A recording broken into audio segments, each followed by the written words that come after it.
Ruang kolaborasi 1.4 Kerja kelompok 3 Budaya positif CGP Angkatan 10 Provinsi Sumatera Selatan dengan kelompok Arlan Aditya Jaya, Eka Eryani, Linda Juwita dengan fasilitator Ibu Rati Widaningsih. Keyakinan kelas adalah nilai-nilai kebajikan universal yang disepakati secara tersirat dan tersurat, lepas dari latar belakang suku, negara, bahasa, maupun agama untuk keselamatan atau kesehatan bersama. Terdapat 5 posisi kontrol guru, yaitu 1. Guru penghukum, 2. Guru pembuat merasa bersalah, 3. Guru teman, 4. Guru sebagai pemantau atau monitor, dan 5. Guru sebagai manajer. Ada 5 kebutuhan dasar manusia, yaitu yang pertama, kebutuhan untuk bertahan hidup. Kebutuhan untuk bertahan hidup adalah kebutuhan bertahan hidup atau survival, kebutuhan yang bersifat fisiologis untuk bertahan hidup, misalnya tentang kesehatan,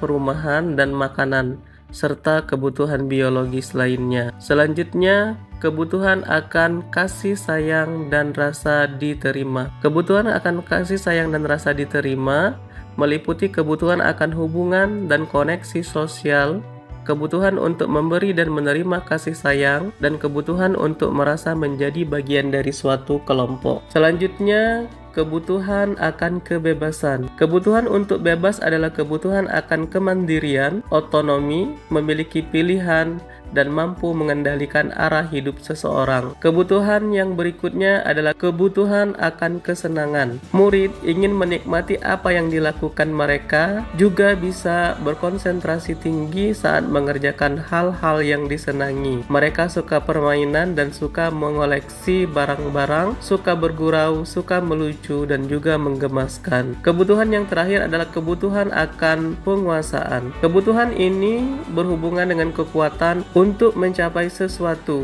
menjadi kompeten, menjadi terampil, diakui atas prestasi dan keterampilannya, didengarkan, dan memiliki rasa harga diri. Penyelesaian kasus 3. Kasusnya adalah Ibu Dani sedang menjelaskan pelajaran bahasa Inggris di papan tulis. Namun, beliau memperhatikan bahwa Fajar malah tidur-tiduran dan tampak acuh tak acuh pada pelajarannya. Fajar, coba jawab pertanyaan nomor 3. Maju ke depan dan kerjakan di papan tulis. Fajar pun tampak malas-malasan maju ke depan, dan sesampai di depan papan tulis pun Fajar hanya diam terpaku sambil memegang buku bahasa Inggrisnya dan memainkan spidol di tangannya. Ayo Fajar, makanya jangan tidur-tiduran. Lain kali perhatikan. Sudah sana, duduk kembali. Kira-kira siapa yang bisa? Fajar pun kembali duduk di bangkunya. Hal seperti ini sudah sering kali terjadi pada Fajar, seperti tidak memperhatikan, acuh tak acuh, dan nilai-nilainya pun tidak terlalu baik untuk pelajaran bahasa Inggris. Pada saat ditegur oleh Ibu Dani, Fajar hanya menjawab,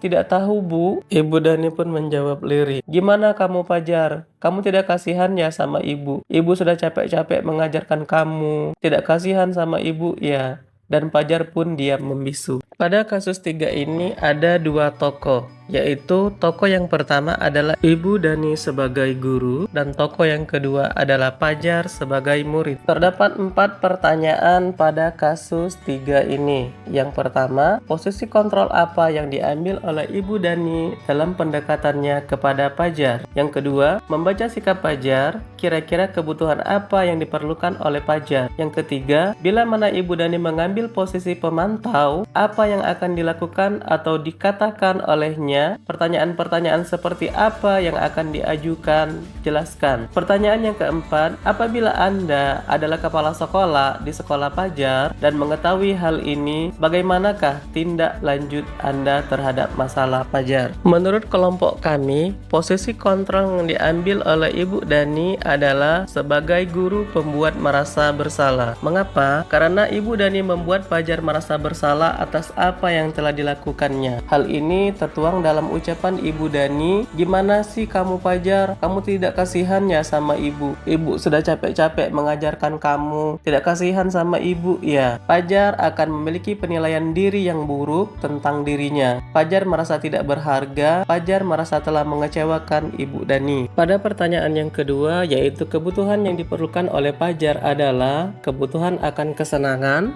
kasih sayang, dan kebebasan. Mengapa? Karena Fajar tidak menyukai pelajaran bahasa Inggris. Oleh karena itulah, Fajar tidak menyenangi bahasa Inggris sehingga Fajar bermalas-malasan. Kebutuhan yang berikutnya tentang kasih sayang. Kasih sayang dan rasa diterima, kebutuhan untuk diterima karena Fajar tidak suka pada gurunya yang tidak memberikan perhatian kepadanya. Selanjutnya juga kebutuhan yang berikutnya adalah kebutuhan akan kebebasan. Fajar merasa kebebasannya direnggut karena Fajar merasa bosan dengan cara belajar yang disampaikan oleh Ibu Dani. Pembelajaran yang kurang menarik dan kurang berpihak kepada murid. Karena itulah Fajar bermalas-malasan untuk menyimak apa yang disampaikan oleh Ibu Dani. Pertanyaan yang ketiga, yang akan dikatakan oleh Ibu Dani apabila Ibu Dani menjadi posisi pemantau atau monitor. Yang pertama, "Fajar, kamu tahu kan peraturan atau kesepakatan kelas kita? Fajar, kamu tahu kan apa yang kamu lakukan itu adalah salah? Apakah Fajar sudah mengerti konsekuensi yang harus dilakukan jika Fajar masih saja tidak aktif dalam pembelajaran?" Demikianlah pertanyaan-pertanyaan yang akan ditanyakan oleh Ibu Dani kepada Fajar sebagai posisi pemantau atau monitor. Jawaban dari pertanyaan keempat yaitu, jika saya sebagai kepala sekolah mengetahui hal ini, maka tindak lanjut saya adalah yang pertama, mencari tahu penyebab masalah Fajar melalui diskusi bersama Ibu Dani. Yang kedua, saya akan memanggil Fajar untuk menanyakan mengapa dia bertindak seperti itu. Serta yang ketiga, bersama-sama Ibu Dani dan Fajar mencari solusi bersama dengan menerapkan strategi pendekatan segitiga restitusi untuk memecahkan masalah Fajar dan Ibu Dani. Kasus 4. Anto dan Dino sedang bermain bersama di lapangan basket dan tiba-tiba terlibat dalam sebuah pertengkaran adu mulut. Dino pun menjadi emosi dan mengadakan kontak fisik, menarik kemeja Anto dengan kasar sampai 3 kancingnya terlepas. Pada saat itu, guru piket langsung melerai mereka dan membawa mereka ke ruang kepala sekolah. Ibu Suti sebagai kepala sekolah berupaya menenangkan keduanya, terutama Dino. "Dino, sepertinya kamu saat ini sedang marah sekali." Mendengar itu, Dino pun mengalir bercerita tentang kesalahan hatinya. Ibu Suti pun melanjutkan bahwa membuat kesalahan adalah hal yang manusiawi dan bahwa mempertahankan diri adalah hal yang penting. Namun meminta Dino memikirkan cara lain yang mungkin lebih efektif karena saat ini Dino berada di ruang kepala sekolah. Ibu Suti melanjutkan pertanyaan tentang keyakinan sekolah yang disepakati,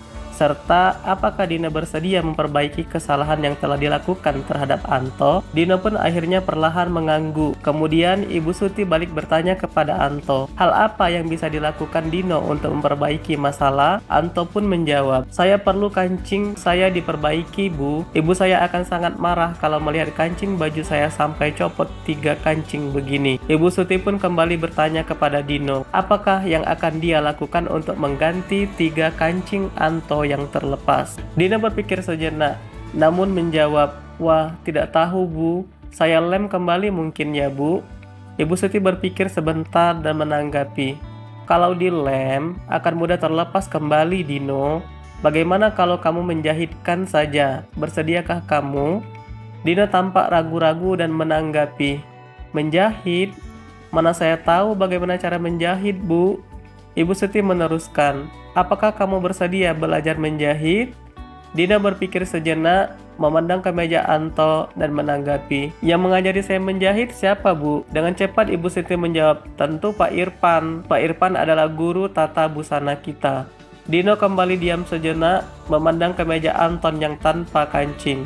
Akhirnya Dino mengangguk, tanda menyetujui, dan sepanjang siang itu Dino belajar menjahit dan memperbaiki kemeja Anto.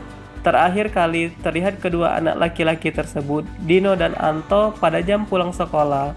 Mereka sudah bercengkrama dan bersenda gurau kembali. Pertanyaannya, pada pertanyaan 4 ini, 1. Posisi kontrol apa yang telah dipraktikkan oleh kepala sekolah Ibu Suti? Hal-hal apa saja yang dilakukannya sehingga Anda berkesimpulan demikian? Dalam kasus tersebut, bagaimana Dino dikuatkan? bagaimana Anto dikuatkan oleh Ibu Suti. Kira-kira nilai-nilai kebijakan atau keyakinan sekolah apa yang dituju dalam kasus tersebut? Jelaskan. Dalam kasus ini, posisi kontrol apa yang dipraktikkan oleh kepala sekolah Ibu Suti dan hal-hal apa saja sehingga akan berkesimpulan demikian. Posisi kontrol yang diambil oleh Ibu Suti adalah posisi kontrol manajer. Mengapa? Karena Ibu Suti melibatkan siswa dalam mencari solusi, mengajak siswa untuk menganalisis kebutuhannya, dan mengarahkan siswa untuk mencari solusi dan memahami kebutuhan dasarnya. Di pertanyaan yang berikutnya, dalam kasus tersebut, bagaimana Dino dikuatkan? Bagaimana Anto dikuatkan oleh Ibu Suti? Dino dikuatkan oleh Ibu Suti dengan membuat kesalahan adalah manusiawi dan bahwa mempertahankan diri adalah hal yang penting. Apakah yang akan kamu lakukan untuk menggantikan 3 kancing Anto yang terlepas? Demikian adalah penguatan Ibu Suti terhadap Dino. Sedangkan penguatan Ibu Suti terhadap Anto, hal apa yang bisa dilakukan Dino untuk memperbaiki kesalahannya? Dalam pertanyaan terakhir, kira-kira nilai-nilai kebijakan atau keyakinan sekolah apa yang dituju dalam kasus tersebut? Nilai-nilai kebijakan atau keyakinan sekolah yang dituju dalam kasus tersebut yaitu 1. Berakhlak kepada manusia, yaitu saling menghormati dan menghargai orang lain. Yang kedua, yaitu bertanggung jawab, karena setiap perbuatan yang dilakukan untuk dapat dipertanggungjawabkan dengan menjahit kancing baju Anto yang copot. Cara mempertanggungjawabkannya yaitu dengan cara menjahit kancing baju Anto yang copot. Yang berikutnya kreatif. Setiap manusia tentunya bisa menangani atas kesalahannya. Dengan belajar menjahit kancing baju Dino yang copot, maka Anto sebagai anak yang kreatif dapat mengatasi kesalahannya. Demikianlah hasil dari diskusi kelompok kami, kelompok yang ketiga. Terima kasih telah menonton video ini. Salam dan bahagia.